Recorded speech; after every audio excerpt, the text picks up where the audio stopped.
In this video, let's talk about Mahomes' bruised foot and ankle, Travis Kelce being sick prior to the Bengals game. Then let's take a look at some of the alarming issues found within yesterday's game as I research the stats and much freaking more. But first, how about those? What's up, guys? My name is Cole, and I do daily news about the Kansas City Chiefs, so make sure to sub if you're new, hit that like button, blah, blah, blah. And let's get into this video, starting with some injury updates of sort.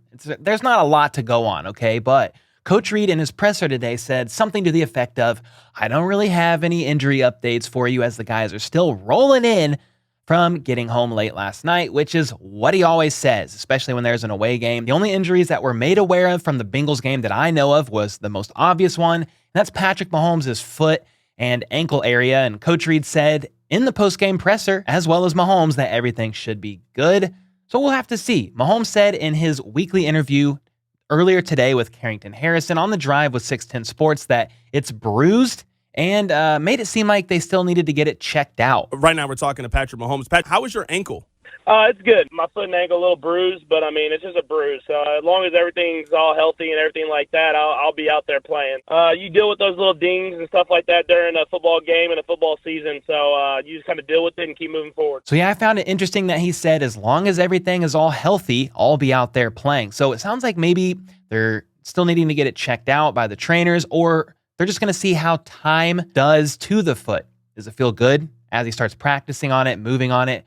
We'll just kind of have to wait and see. I think they had today off. You could see in his wife, Brittany Mahomes' Instagram story today that she posted of them hanging out and watching the Discovery Channel or something with their daughter. But if I pause it on his ankle and you look, he's got a wrap or a brace of some sort on his foot. And yeah, this was on his left foot, which after watching back the tape is the foot I'm pretty sure that he was limping on during the last play of that game, the last play for the Chiefs offense at least. So yeah, we'll keep our eyes on this, but hopefully it's just what Mahomes said it was. A bruise, a light bruise, hopefully. But I will say this, if there's any team he could sit out for and the Chiefs could probably still beat, it would be the Denver Broncos. Those guys are not good. The Denver Broncos are so bad that fans are trying to schedule their root canals and colonoscopies at the same time. Give us pain from both ends, doctor. At least we will maybe catch cancer early. But either way, it's never ideal for Mahomes to sit out of any game. But let's move on from here because he should be good. But another tidbit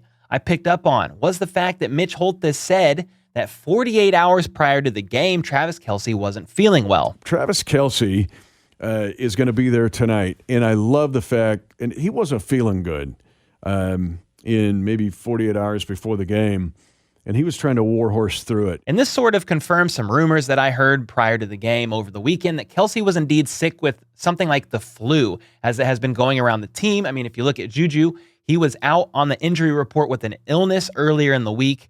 Kelce wasn't on that or anything, and I don't know if Juju had the flu. Obviously, I can't substantiate what I'm talking about here other than what Mitch Holthus said. Some have shared a photo of Kelce hanging out and about 2 days prior to the game and said that pregame Kelce looked just fine, so maybe it was nothing at all. Or maybe he wasn't playing at 100% in that game against the Bengals. I know he struggled a bit in the first half and had an uncharacteristic fumble in the second half, but he still played more snaps than anyone else on offense outside of Mahomes and the O-line. So it seems like he was good enough to go in the game and play near full capacity at the very least. Either way, it's not an excuse by any means, just an interesting observation that Mitch mentioned in that snippet with Carrington Harrison. From here, though, I want to take a look at some stats from what I perceive to be some of the issues from last night's game against the Bengals. So I went and did a deep dive.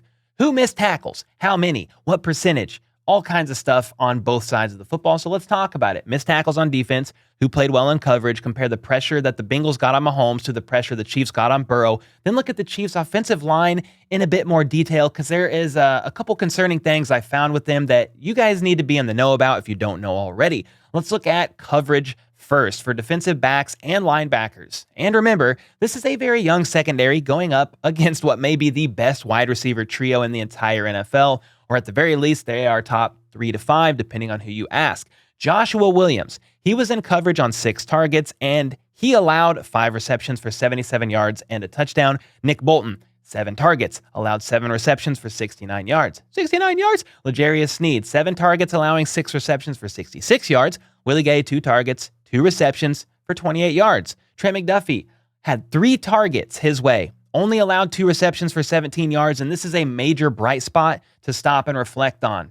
This man is the real deal. He was in coverage more than any other defensive back, 42 coverage snaps, and gave up the least amount of receptions and the least amount of yards. McDuffie is him, and I'm glad he's on our team. Glad we traded up for that man and stole him from the Buffalo Bills, even if they won't admit that they wanted Trent McDuffie. They are saying, we wanted Kaiir Elam, but Kaiir Elam is on the freaking bench. So have fun with that over there. I digress, though. Juan Thornhill was next on this list. He was targeted 3 times, allowing 2 receptions for 13 yards and a touchdown. Meanwhile, I know you guys would ask about this because Justin Reid talked smack before the game, but hey, he was in coverage. Justin Reid was in coverage for 37 snaps and was only targeted once for no reception, so it looks good there. I didn't actually calculate all these guys' statistics against the run in this video. There's just way too much to look at, but we could maybe visit that tomorrow, and I'm sure those guys struggled a bit more against the run in some ways, but some really struggled against the pass.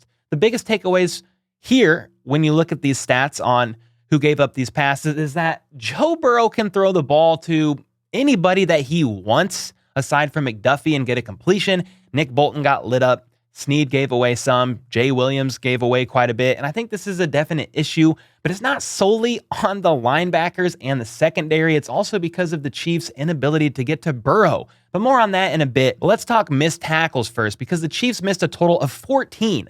Yes, 14 tackles. And what you're seeing here on the screen right now is a list of everyone who missed one or more tackle in this game. The percentage included with their name is the missed tackle rate that they had. And I also have their overall snaps that they played. So just some standout stuff. L'Jarius Sneed missed 3 tackles. Nick Bolton missed 2. Willie Gay Jr. missed 2. Juan Thornhill missed 2. Justin Reid missed 2. Darius Harris missed 2. But look at this. Darius Harris only played 17 snaps and missed 2 tackles. Meanwhile, most of these other guys were in the 70s on the snap count and only missed 2 to 3. So that is a very high 66.7 missed tackle rate by Darius Harris. And then Leo Chanel played 6 snaps and missed a tackle as well. And after looking at this, I think it's safe to say that this is an issue that needs to be addressed and cleaned up. I mean, I don't think it's that bad of an issue every game for the Chiefs. At least it's not something I have seen as overtly obvious when I watched previous games, at least not as obvious as it was against the Bengals. It was pretty freaking bad. You can't be out here missing 14 tackles in a game, giving up extra yards after extra yards, key third down conversions, all because you're missing tackles. And in case you were curious, the Bengals missed 4 total tackles, 10 less than the Chiefs. But let's go ahead and combine the fact that the Chiefs really struggled with tackling, along with the fact that they struggled with getting to Joe Burrow. And it's a wee bit sad to say the least. So here we go. As far as pressures go, the Bengals had 54 plays on defense, and they got 17 pressures, 6 hits, 9 hurries, and 2 sacks on Mahomes. Meanwhile, the Chiefs had 66 plays on defense, so 12 more plays on defense than the Bengals had, but they only got 11 pressures, 0 hits, 10 hurries, and 1 sack on Burrow near the end of the game. So with 12 less plays on defense, the Bengals were able to pressure and hit Mahomes 6 more times, sack him 1 more time, and that means on average the Bengals are able to get pressure on Mahomes every 3.2 plays, while the Chiefs were only able to get pressure on Burrow once every 6 plays. And don't take those averages as like super accurate, crazy, because I don't think the every 3.2 plays versus every 6 plays factors in how many of those total plays were a run and a pass. I don't want to get all in the weeds there. Just know this. The Chiefs were not able to get to Burrow as much as the Bengals were able to get to Mahomes. And when you look at some of those plays where they got to Mahomes, they freaking only rushed 3, which is mind-blowing to me. Kind of reminiscent of the AFC Championship game, if we're going to be honest. And if we look at the offensive line, let's go there. Orlando Brown, he allowed 4 pressures, a hurry, 2 QB hits, and a sack, while grading out about middle of the road overall for him so far in this game when compared to others. Nick Allegretti allowed 3 pressures, 1 hurry, 2 QB hits, no sacks, but he played his second to worst game this season as far as his grade goes. Creed Humphrey and Trey Smith, meanwhile, were both perfect in their pressures allowed. No pressures, no hurries, 0 QB hits, and 0 sacks allowed. And overall, this was Trey Smith's 4th highest graded game of the season. And then finally, Andrew Wiley allowed 2 pressures, 1 hurry, no QB hits, and 1 sack against Mahomes, and actually logged his 3rd highest grade of the season overall here. In order of pass blocking grades, if you took them from highest to lowest, it goes Trey Smith, then Creed Humphrey, Andrew Wiley, Orlando Brown Jr., and then Nick Allegretti. And if you're curious, the order of the run blocking grades from best to worst were Trey Smith, Andrew Wiley, Creed Humphrey, Nick Allegretti, and Orlando Brown Jr. And my biggest takeaways here was that Joe Thuney was really freaking missed, but also Creed and Trey Smith are the real deal. Orlando Brown Jr. struggled more in this game than he did in the past 3 games or so. He was playing pretty well, and Wiley struggled a bit as well at times. And since we're on the subject here, I saw something about the Chiefs tackles that I didn't believe myself. I think it was from Zach Eisen on Twitter. So I went to PFF and looked it up. If you look at the pressures allowed by every tackle in the NFL for the entire season, and it pains me to say this, but the top 2 tackles have allowed 39 pressures, followed by 37 pressures, 76 total pressures, and both of those tackles, I'm not joking, play for the Kansas City Chiefs. Yeah, Orlando Brown Jr. leads the league in pressures allowed with 39, followed in second place by Andrew Wiley with 37. It's definitely been a tough go for the tackles in particular. Orlando was injured a bit earlier in the season. Wiley has been doing his best, but often finds himself against the opposing team's best member of the D-line. I know they've played against some great teams as well, but man, this was a tough stat to see. And what's crazy about all this, even though the Chiefs tackles have given up the most pressures overall in the NFL and Mahomes has been pressured the 4th most of any QB, he's tied for 23rd overall in total sacks at 19 and has the lowest percentage of total pressures that turn into sacks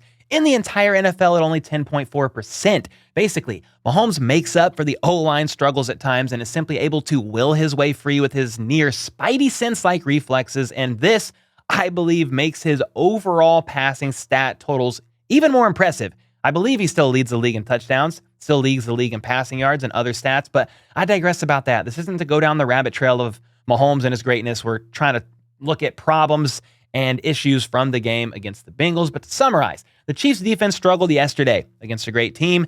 Hats off to them. They beat us 3 times in 2022. What the heck are you going to say? But yeah, they've got to improve on the missed tackles, on getting to the QB with 4. Nick Bolton struggled in this game, also being the lowest graded defender on the entire team, which was surprising to me, but he struggled in this game, just to keep it a buck with y'all. And on the offensive side of the ball, the O-line has to protect Mahomes more, man. They've got to figure out a way to do it, to give this man more time to make plays happen. And then sometimes, to be fair, Mahomes has to take the check down, passes to the running backs or the safe short option instead of looking for the deep ball. He's been pretty good at it this season, but was definitely caught looking deep in that Bengals game when there were shorter routes open to him as I was watching the coach's film. And with all that being said, what are your thoughts on everything I just spewed out here? I know it was a lot of data. Some of you are like, wow, Cole, you normally don't give us this much, but man, I went down the rabbit hole, so I took y'all freaking with me. Let me know your main takeaway in the comments down below. Like and sub if you haven't already, and then check out this YouTube short that I made about Jesse Bates and his horrible non-contact groin injury in the Bengals game. And until next time, let's go. Let's freaking go. How about those?